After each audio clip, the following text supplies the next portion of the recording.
ठीक आहे. Ready start. नमस्कार, मी अजय वर्मा आणि आपण सगळे पाहतात राष्ट्रप्रथम न्यूज. सध्या आज आम्ही परत एकदा तिसऱ्यांदा आपला नवापूरचा जो 7 सी रिसॉर्ट आहे त्या ठिकाणी उपस्थित आहोत. ज्या ठिकाणी जे मोठी कारवाई करण्यात आली तोच रिसॉर्ट हा आहे 7 सीज.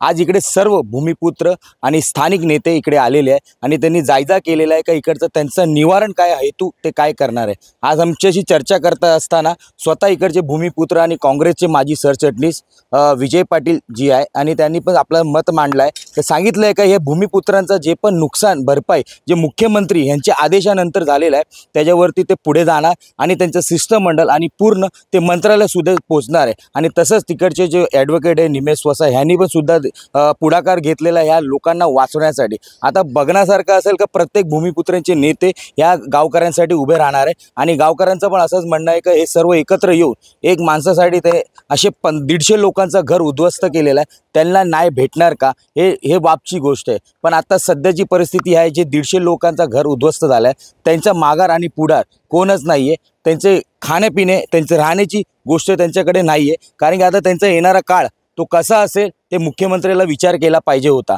आता ह्या सर्व परिणाम कोण भोगतणार आहे आणि कशा प्रकारे ह्याचा निवारण होणार आहे ते बघण्यासारखं असेल. मी अजय वर्मा, कॅमेरामॅन चंदन ठाकूर सोबत. 30 दिवसाची नोटीस द्यावी लागते आणि 30 दिवसाची नोटीस दिल्यानंतर सुद्धा त्याच्यामध्ये सेक्शन 47 मध्ये तरतूद आहे की ते बांधकाम रेग्युलाइज करायचं की नाही करायचं ह्या मंत्र्यांकडे आणि कमिशनरकडे अधिकार असतात आणि त्याच्यानंतर हायकोर्टाकडे ज्युरिडिक्शन असते. म्हणून ही ऑल ऑफ ए सडन जी कारवाई केलेली आहे ती ह्युमन राईट्स व्हायोलेशन केलेलं आहे त्यांनी. आणि ह्या ह्युमन राईट्सचं व्हायोलेशन म्हणजे आता हे बेकायदेशीर बांधकाम म्हणा तर हे ह्या इकडूनच्या भूमिपुत्रांनी केलं नाही असं माझं ठाम मत आहे. हे जे बांधकाम झालेलं आहे तेव्हा त्याच्यामध्ये बांधकामामध्ये तहसीलदार इन्व्हॉल्ड आहे, त्याच्यामध्ये हा प्रांत इन्व्हॉल्ड आहे, त्याच्यामध्ये हा कलेक्टर इन्व्हॉल्ड आहे, त्याच्यामध्ये ही पूर्ण पोलीस प्रशासन इन्व्हॉल्ड आहेत. ह्या लोकांना माहिती नव्हतं का हे बांधकाम चालू आहे ते.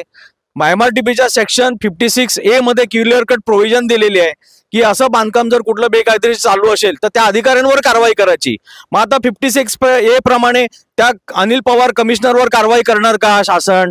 त्या तहसीलदारवर FIR दाखल करणार का? त्या कलेक्टरवर FIR दाखल करणार का? आणि तसेच हे मंत्रालय याचे अधिकारी आहेत यांच्यावर FIR दाखल करणार का?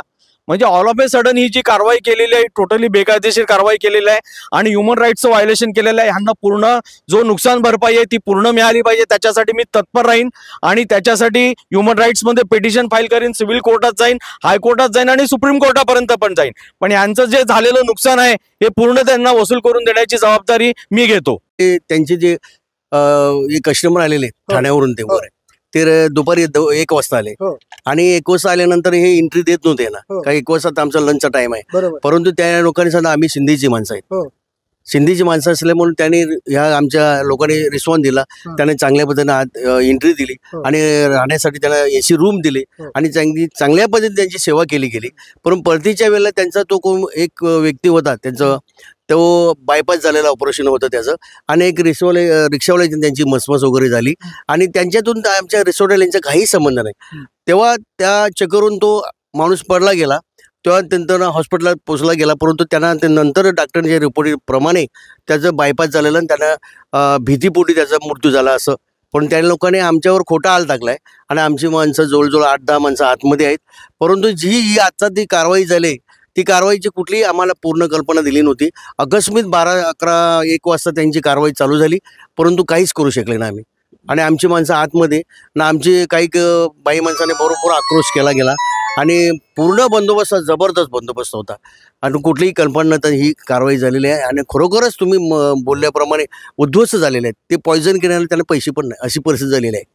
खरोखर काय करणार ते लोक? काही हात लावू दिले ना आम्हाला. तसंच पडलेलं आहे कुठलेही नाही. आता तुम्हाला माहिती आहे कायद्याप्रमाणे आपले वकील साहेब बोलले की तसं नोटीस द्यावं लागते. त्यांना एखादं झोपडं तोडा झालं तरी त्यांना सामान काढण्याची मुभा देतात.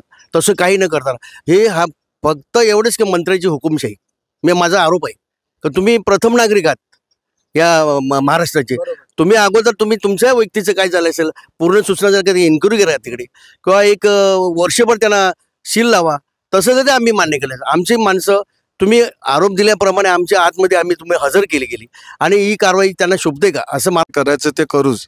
पण मी एक आणि आमचे कार्यकर्ते एक भूमिपुत्र आहेत वसईचे. हा भूमिपुत्रावर अन्याय झालेला आम्ही सहन करणार नाही एवढंच मी सांगू शकतो. आज वसासाहेबांनी सगळी कायदेशीर माहिती दिली. मी त्याबद्दल काय बोलत नाही, कारण चांगली माहिती दिली त्यांनी. कारण एक ह्युमन राईट्स आहे आणि त्या ह्युमन राईट्सचा अधिकार, नागरिकत्व हक्क जो आहे तो आपल्या भारतीय सगळ्या नागरिकांसाठी आहे. जे काय इथे घडलं आणि जे माणसाचा मृत्यू झाला, आम्ही त्यांच्या दुःखात सहभागी आहोत. पण त्या घटनेचा आणि रिसॉर्टचा काय संबंध, हे जेव्हा आम्हाला कळलं ते फार वाईट वाटलं. की एवढी हुकुमशाही की 1000 पोलीस बोलवायचे आणि जसं युद्धाला तयारी करतात त्याप्रमाणे अगदी नासधूस करून कोणाला पण न्याय मागायचं इथे तुम्ही प्रक्रिया दिली नाही, हे एक मला खटकतं. कारण एकच गोष्ट आहे की कुठली पण घटना असेल, काय तोडायचं असेल, कारण हे काल बांधलेलं रिसॉर्ट नव्हतं, काही 1 महिन्यापूर्वी बांधलेलं नव्हतं.